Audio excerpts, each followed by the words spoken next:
and be the first to make me throw this cash. You get mine, don't be mad, now stop. Hey, you fast. Jadi saya akan melanjutkan pembahasan kita di pertemuan kedua, masih terkait tentang pola bilangan dan barisan bilangan. Untuk pertemuan kali ini saya akan memulainya dengan pembahasan pola bilangan pada segitiga Pascal. Seperti yang kalian lihat, di sini ada bentuk segitiga. Kalian perhatikan. Oke. Nah, di sini saya ingin jelaskan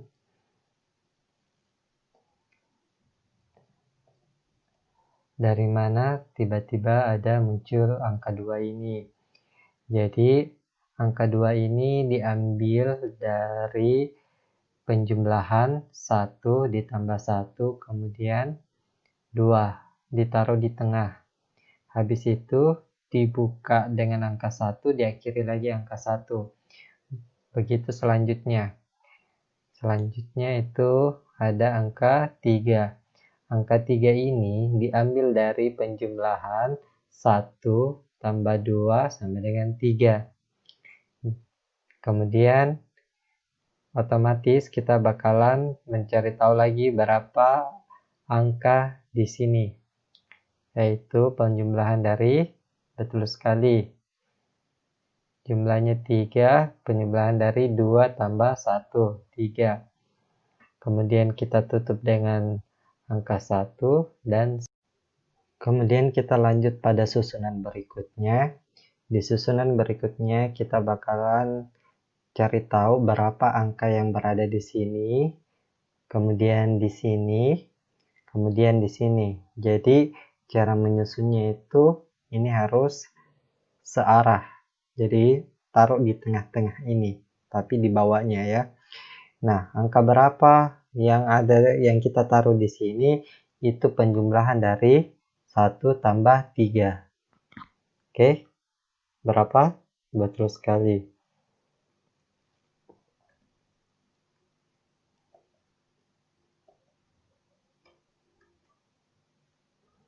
Kemudian 3 tambah 3, 6. Dan yang di sini 3 tambah 1, 4, betul sekali. Dan kita tutup dengan angka 1 dan angka 1 lagi di depan sini. Nah, kira-kira angka berapa yang bakalan saya tulis di sini? Nah, betul sekali. Penjumlahan dari 1 tambah 4, 5. Kemudian berapa di sini?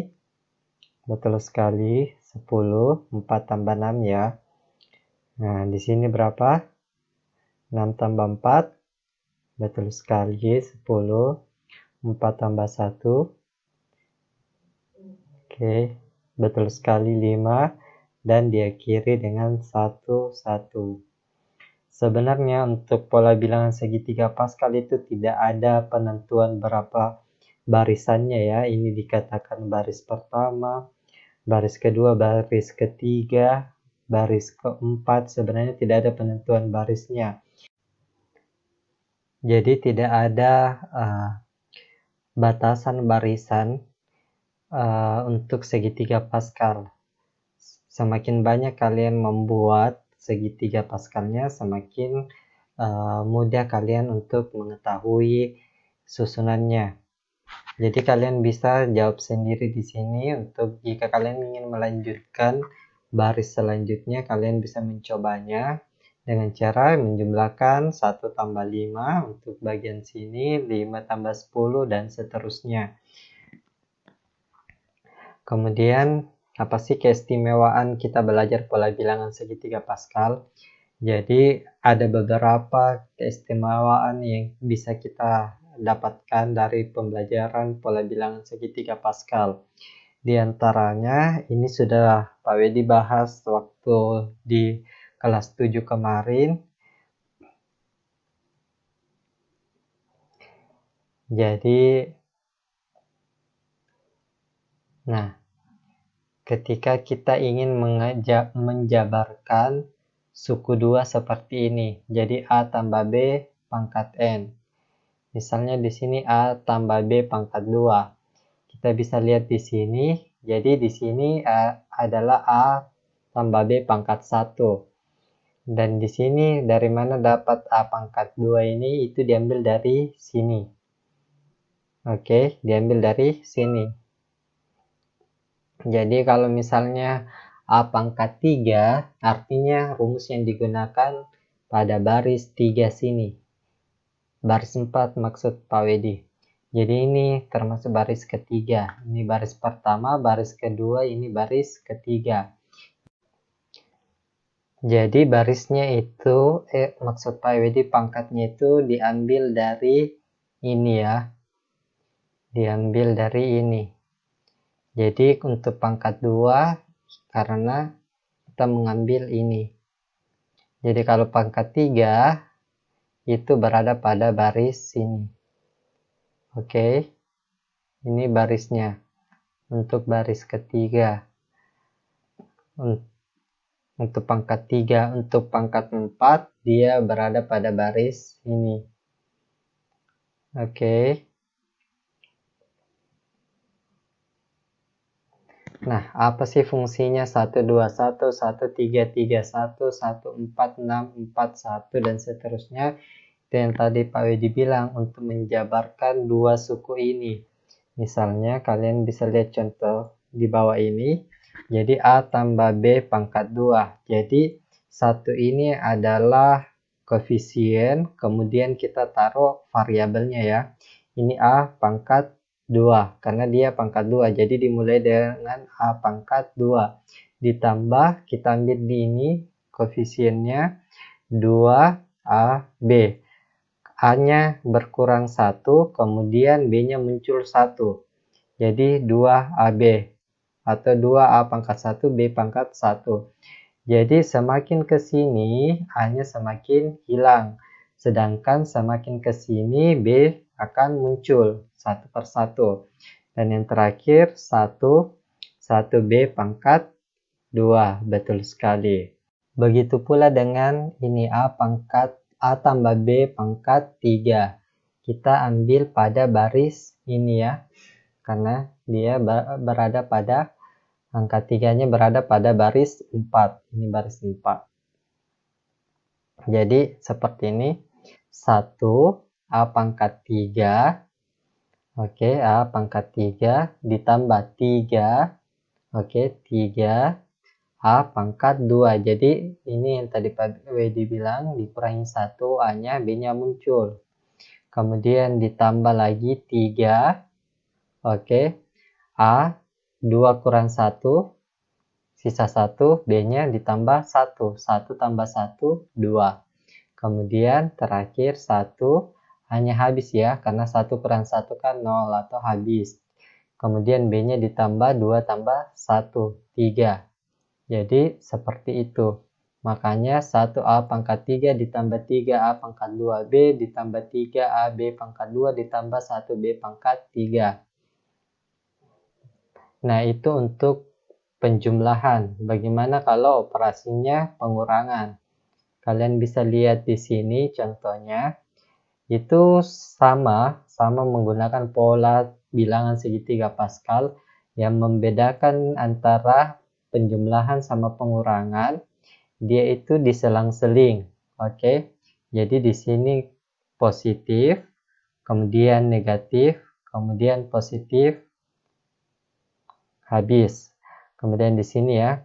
Ini positif, di sini negatif, positif, negatif, atau di sini kurang, tambah, kurang. Begitu saja. Jadi lanjut. Contoh soal, tentukan hasil pemangkatan suku 2 berikut. Yang pertama, A1 kurang B pangkat 5. Nah, kalau pangkat 5 ini berada pada baris keberapa? Betul, berada pada baris ke-6. Baris ke-6 itu ada 1, 5, 10, 10, 5, 1. Oke. Nah, tinggal kita memasukkan variabelnya jadi A-nya A pangkat 5 pertama. Kemudian, seperti yang Pak Wedi bilang, semakin ke kanan, semakin berkurang A-nya satu per satu. Dan sebaliknya B-nya muncul satu per satu. Kemudian di sini 5A pangkat 4, B pangkat 1, kemudian A pangkat 3, B pangkat 2, 10 A pangkat 2, B pangkat 3, 5A, B pangkat 4, dan yang terakhir A-nya sudah habis karena 1 kurang 1 habis ya. Jadi sisa B pangkat 5. Oke, perhatikan. Kemudian karena ini pengurangan A kurang B, makanya dia itu selang-seling. Pertama dikurangkan, habis itu ditambahkan, dikurangkan, ditambahkan, dikurangkan. Jadi, oke lanjut. Disoal ke nomor 2, 3B tambah Q pangkat 4. Artinya dia berada pada baris 5 karena dia pangkat 4. Nah, di baris kelima ada 1, 4, 6, 4, dan 1. Kalian perhatikan, jadi ini 3P ini satu kesatuan ya. Satu kesatuan. Jadi 3P pangkat 4, kemudian 3P pangkat 3, dikurangkan, kemudian 3P pangkat 2 kurang 1 lagi, 3P pangkat 1, kemudian habis. Habis itu di sini Q-nya muncul. Jadi Q pangkat 1, Q pangkat 2, Q pangkat 3, dan yang terakhir Q pangkat 4. Jadi perhatikan baik-baik semua. Jadi 1 dikali 3P pangkat 4 ditambah 4 3P pangkat 3 Q ditambah 6 3P pangkat 2 Q pangkat 2 ditambah 4 3P Q pangkat 3 ditambah 1 Q pangkat 4. Kemudian ini masing-masing dipangkat 4 kan ya, jadi 3 pangkat 4. 3 pangkat 4 itu sama dengan 81, kemudian P pangkat 4. Ditambah, ini juga masing-masing dipangkat 4 kan, 3 pangkat 3, 27, P pangkat 3, Q. Kemudian di sini juga 3 pangkat 2, 9, kemudian P pangkat 2, Q pangkat 2 ditambah 4, 3P, Q pangkat 3 karena dia pangkat 1 jadi tetap, ditambah 1 Q pangkat 4. Kemudian sama dengan ini tetap 81 P pangkat 4 ditambah, nah ini kita kalikan masuk, 4 kali 2, 7 sama dengan 108 P pangkat 3 Q, 6 ditambah 6 kali 9 berapa? Betul sekali 54 PQ pangkat 2 ditambah 4 kali 3 12 PQ pangkat 3 ditambah yang terakhir 1 Q pangkat 4. Jadi inilah jawabannya. Tidak bisa lagi kita jumlahkan ini ya karena memiliki variabel yang berbeda-beda. Jadi itu tadi, perhatikan.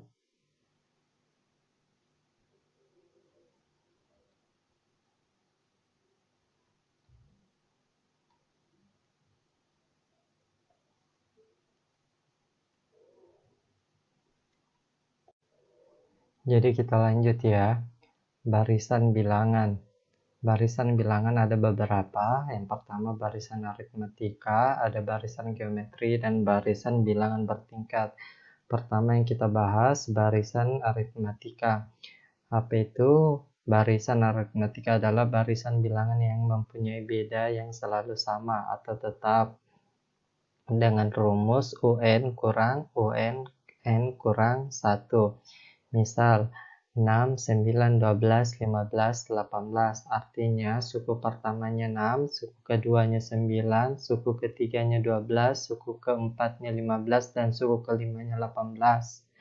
Dan kalian bisa perhatikan rumusnya adalah UN kurang UN kurang 1. Jadi U2 kurang U1 atau 9 kurang 6 sama dengan 3. Kemudian berikutnya U3 kurang U2, 12 kurang 9 sama dengan 3. Jadi bedanya adalah 3. Mudah saja ya, tinggal kita kurangkan 9 kurang 6, 3, kemudian 12 kurang 9 juga 3, 15 kurang 12 juga 3, 18 kurang 15 juga 3. Atau dengan kata lain, 6 ke 9 itu ditambah 3, 9 ke 12 itu ditambah 3, 12 ke 15 itu ditambah 3, 15 ke 18 itu ditambah 3. Jadi bedanya itu adalah, atau B-nya adalah 3.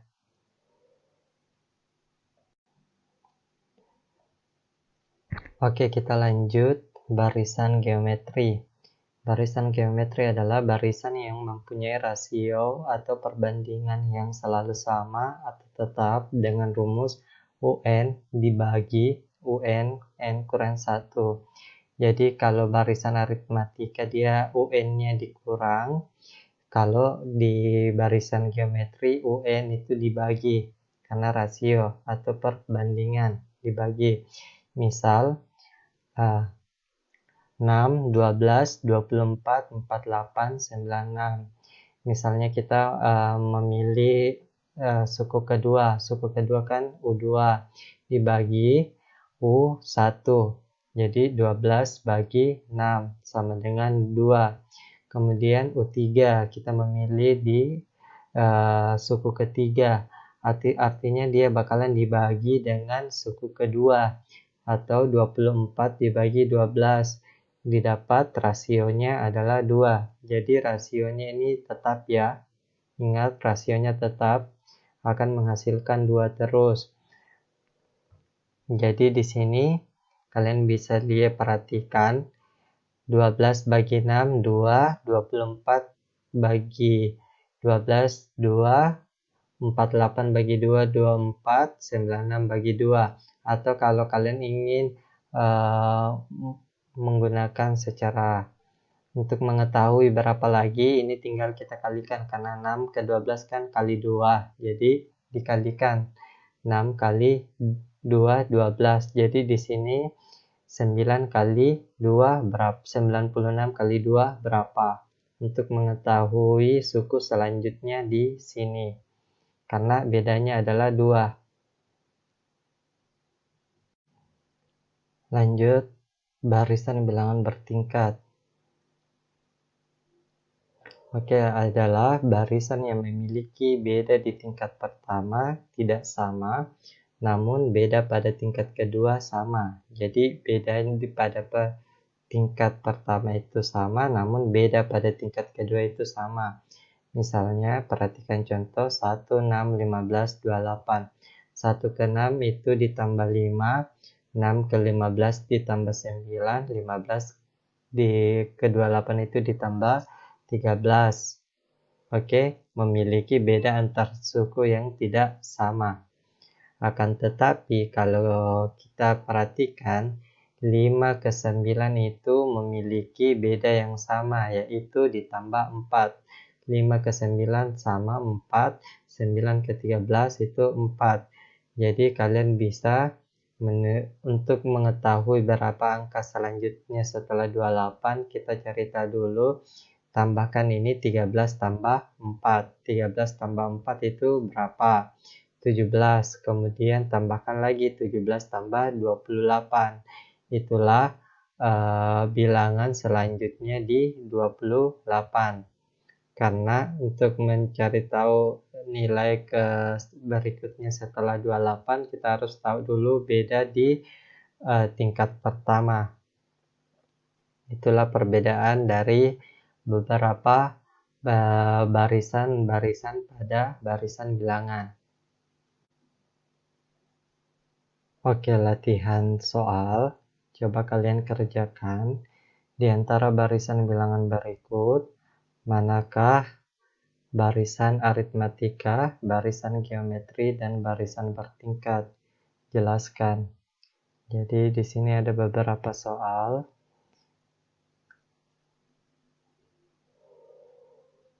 Coba kalian kerjakan soal-soal ini.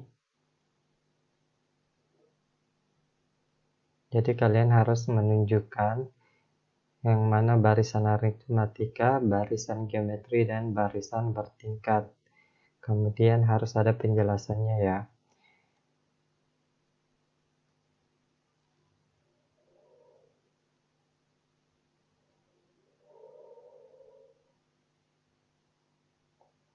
Oke, terima kasih. Sekian dulu untuk hari ini. Assalamualaikum warahmatullahi wabarakatuh.